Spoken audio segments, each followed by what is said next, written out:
यहाँ एक रोआ गांव है। रोआ गांव से औरतों की जमात हमारे में निकलती है धार्मिक।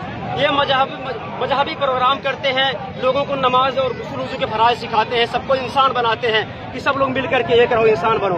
तो वहाँ जमात गई वहाँ इस्लामपुरा में मुफ्ती साहब वहाँ बयान करने के लिए गए और वहाँ कुछ नट बिरादरियों में आपस में कोई झगड़ा, तो उससे हमारा कोई लेना देना नहीं है। झगड़ा था तो पुलिस गई, ठीक है पुलिस का काम है जाए तो जाएगी।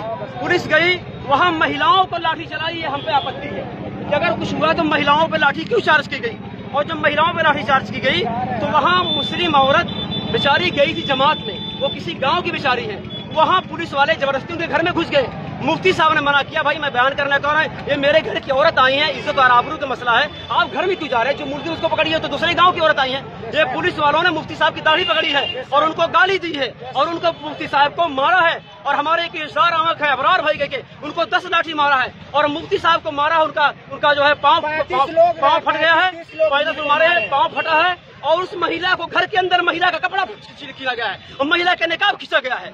ये बर्दाश्त से बिल्कुल बाहर है, ये संविधान के खिलाफ है और ये कानून के खिलाफ। हम प्रशासन से मांग कर रहे हैं, हम प्रशासन से मांग दिया जाए, मुफ्ती साहब का इंतजाम दिया जाए। हम कानून को हाथ में नहीं लेना चाहते और हम कानून का सम्मान करते हैं, हम प्रशासन का सम्मान